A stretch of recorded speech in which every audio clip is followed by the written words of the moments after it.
You're being sold $1 million dream home with taps that might run dry before your mortgage does.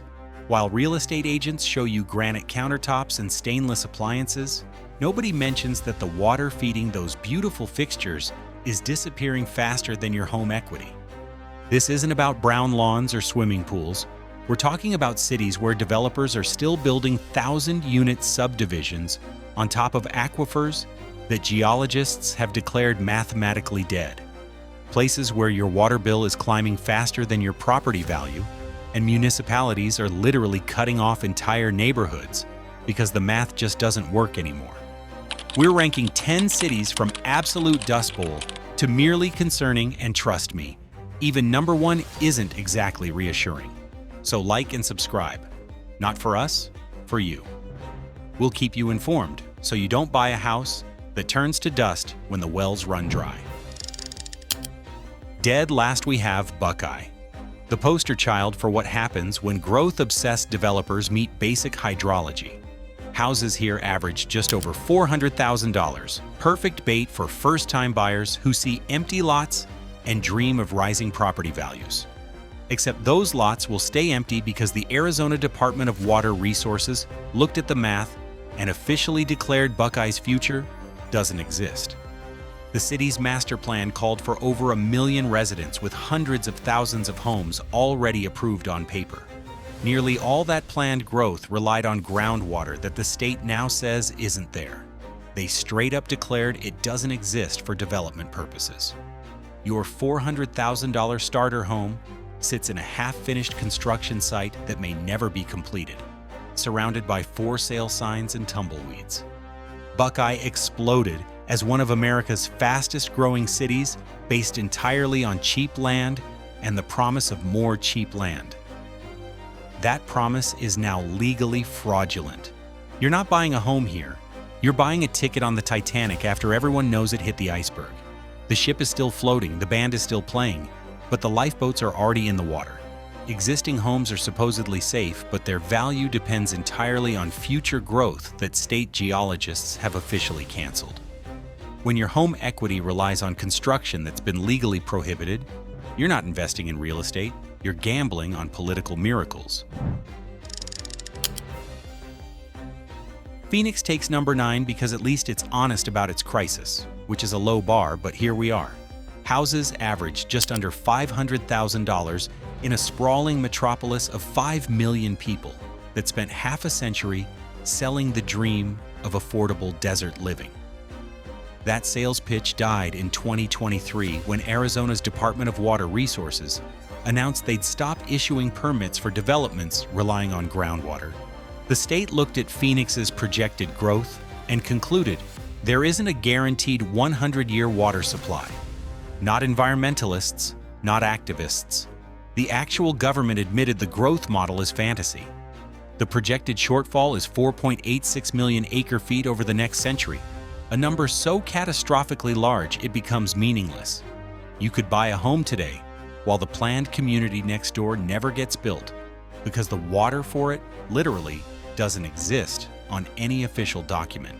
Phoenix built its entire economy on explosive growth, construction jobs, real estate speculation, service industries, supporting endless expansion. When the state dynamites the foundation of future growth, every existing home becomes a bet that somehow this won't affect property values. Spoiler alert, it will. The Valley of the Sun spent decades promising everyone that technology and innovation would solve water scarcity while approving another 10,000 homes. Now reality has arrived with official letterhead, and suddenly all those assurances about Colorado River allocations and groundwater reserves look like the financial equivalent of the checks in the mail. Is this the moment the Phoenix growth machine finally breaks? Or will political pressure find some loophole to keep the music playing? Scottsdale glides into number 8 with homes averaging $800,000 in luxury desert living, where the lawns are emerald, the golf courses are pristine, and the moral compass is apparently optional. This wealthy enclave made headlines for what might be the first shot in America's water wars, and it wasn't fired at distant enemies, it was aimed at neighbors. For years, Scottsdale sold surplus Colorado River water to nearby Rio Verde foothills, an unincorporated community just outside city limits. Residents there built lives depending on that arrangement. Then on January 1, 2023, Scottsdale just turned off the tap. No gradual reduction, no transition plan. Just a middle finger and a bill for trucked water that costs 5 times more than municipal supply. The city cited unprecedented drought and dwindling supplies, which is true, but conveniently ignores that Scottsdale itself continues approving new developments and welcoming residents with infinity pools. This wasn't resource management. It was a calculated decision, proving that when water gets scarce, wealth buys you a seat on the lifeboat while everyone else drowns. You're not just buying an expensive house here, you're buying into a community that's already demonstrated it will protect its own at any cost. The manicured perfection hides a brutal survival of the fittest mentality, where ZIP codes determine who gets water and who gets abandoned. Is this necessary pragmatism or moral bankruptcy? Either way, if you're writing an $800,000 check, you're explicitly choosing the side that pulled up the drawbridge. Vegas rolls in at number 7 with homes in the mid-$400,000, a glittering monument to humanity's ability to ignore basic physics when there's money to be made. This city gets 90% of its water from Lake Mead, and if you've seen those bathtub rings on the canyon walls, you know exactly how well that's going. Here's what should terrify you. Vegas is actually incredible at water conservation. They have water cops who will fine you for overwatering. They'll pay you to rip out grass. They recycle 99% of indoor water. It's world-class efficiency operating at theoretical maximum capacity with zero margin for error. While the city shames residents for leaky sprinkler heads, it welcomes 40 million tourists annually and keeps approving housing developments because apparently the laws of mathematics don't apply when there's tax revenue involved. This is a system running so efficiently it has nowhere left to improve. You're buying into a masterclass in crisis management that has done absolutely nothing to solve the underlying problem. There just isn't enough water. The Colorado River Compact overallocated the river by about 20% based on measurements taken during an unusually wet period, and we've been playing musical chairs ever since. Vegas proves that perfect water management can't overcome impossible geography. When your entire survival depends on a river that 7 states and Mexico are fighting over, efficiency is just a prettier word for rationing. Las Vegas's conservation model is either genius innovation or the most expensive way to delay the inevitable. Cape Coral floods into number 6 with homes averaging $400,000 in a city with over 400 miles of canals, more than any city on Earth. That waterfront dream is rapidly becoming a nightmare, as the very amenity that defines the city contaminates its own water supply. The city draws drinking water from a shallow aquifer while those scenic canals connect to the Gulf of Mexico. For decades, as Cape Coral pumped more fresh water to supply explosive growth, it created a vacuum. Denser salt water from the Gulf has been creeping into the aquifer, slowly contaminating the city's drinking water supply. This isn't theoretical future threat. It's happening right now. A slow-motion disaster of the city's own making. The only solution involves massive expansion of reverse osmosis plants that essentially power wash salt out of water.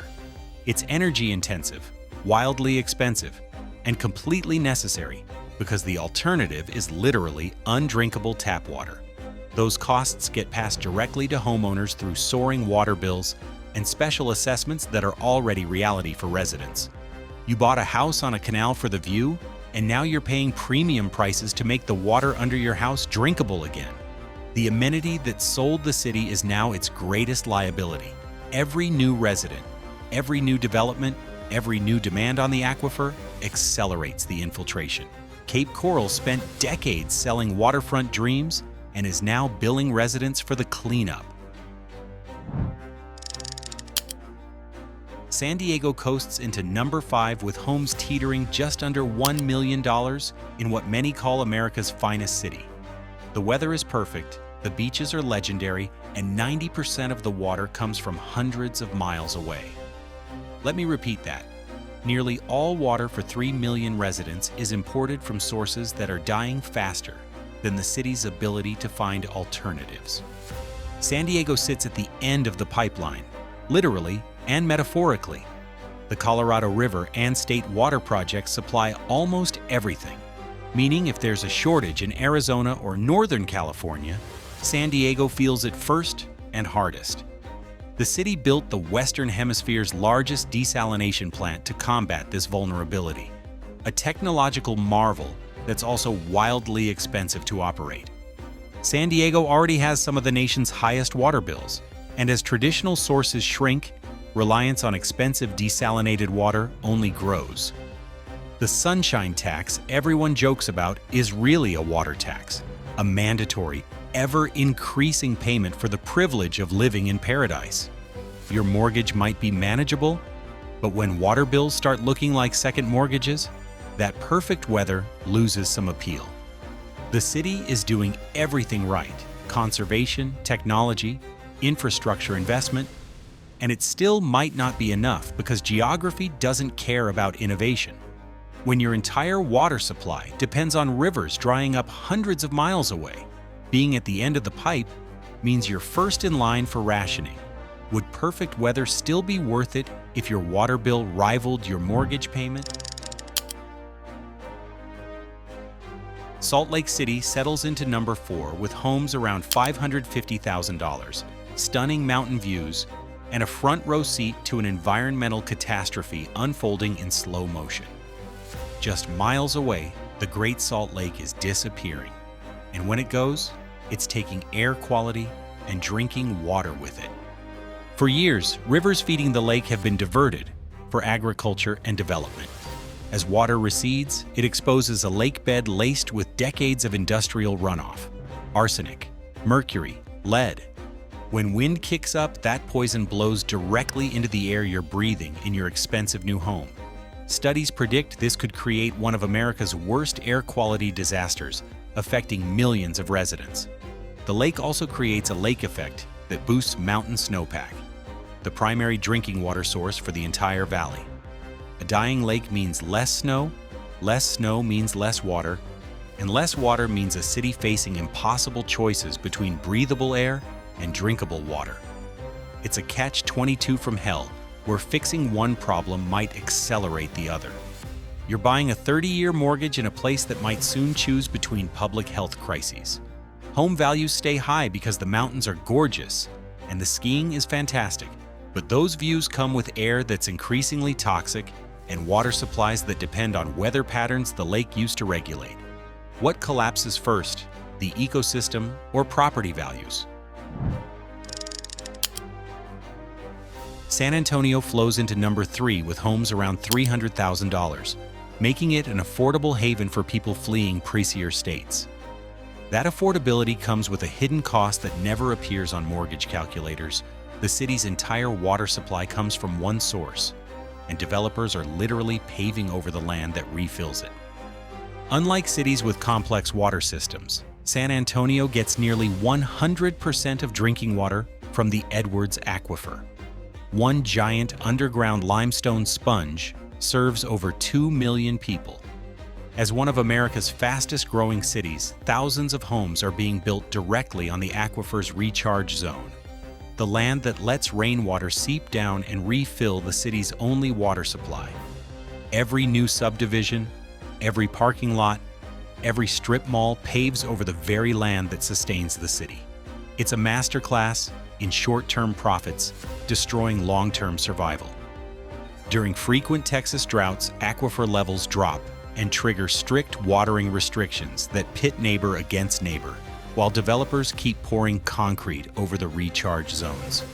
San Antonio is enthusiastically, aggressively paving over its own lifeline, while city planners issue statements about sustainable growth. You're buying a home in a city that is actively eliminating its ability to sustain the population it's attracting. The math doesn't work, but the construction continues. El Paso earns number 2 because it's done everything right and still might lose. Homes average just over $250,000 in a city that's been preparing for a water crisis for decades with desalination, reuse programs, and aggressive conservation. The problem is that preparation might not matter when your primary water source is often a dusty trench. The Rio Grande provides surface water when there's actually water in it, which is increasingly rare thanks to overuse upstream. This forces El Paso to rely almost entirely on aquifers being drained faster than nature can refill them. The city's solution is a $100 million advanced treatment plant, turning wastewater into drinking water. An engineering marvel that's also incredibly expensive. Water rates have been climbing steadily and are projected to keep rising to fund infrastructure that keeps residents alive. Recent studies indicate rising utility costs could burden over 40% of area households. This isn't about taps running dry. It's about water bills becoming so high they create a new category of housing unaffordability. You can afford the mortgage, but can you afford the water bill? El Paso represents a future where technical solutions exist, but affordability doesn't. When keeping water flowing requires billion-dollar infrastructure funded by residents barely scraping by, success starts looking a lot like failure with better public relations. Taking the top spot, Los Angeles proves that price tags don't reflect reality when it comes to water security. Homes brush against $1 million for the privilege of living in a coastal desert with impossibly green lawns and shimmering pools. A beautiful, expensive illusion maintained by infrastructure that's quietly crumbling. LA's water comes from 3 main sources: local aqueduct, groundwater, and crucially, imports from the Colorado River and State Water Project. Those last 2 are waving red flags visible from space. The Colorado is over-allocated and shrinking, while the State Water Project depends on Sierra Nevada snowpack that's become dangerously unpredictable with climate change. The Metropolitan Water District approved water rate hikes of 8.5% for 2025, another 8.5% for 2026, and doubled property tax assessments for water infrastructure for the first time in 30-plus years. These aren't proposals, they're done deals. Your million-dollar house comes with rising water costs that function like mandatory surcharges on survival. Officials keep insisting there's plenty of water for new development, a claim so detached from reality it borders on gaslighting. The infrastructure bringing water from hundreds of miles away is aging, the sources are shrinking, and costs are exploding. But sure, let's approve another 1,000 homes in the valley. LA represents the ultimate contradiction, paying premium prices for housing built on fundamentally unsustainable foundations while everyone pretends the math will somehow work out. So there you have it. From Los Angeles' million-dollar mirage to Buckeye's legally canceled future, we've toured America's water crisis in all its expensive, denial-soaked glory. Before you sign mortgage papers in any of these cities, ask yourself, are you buying a home or a front-row seat to infrastructure collapse? Can you afford water bills that might double every few years? So what do you think? Are these cities engineering their way out of crisis, or selling dreams that mathematics has already declared impossible? Let me know in the comments, and please subscribe for more uncomfortable truths about American real estate.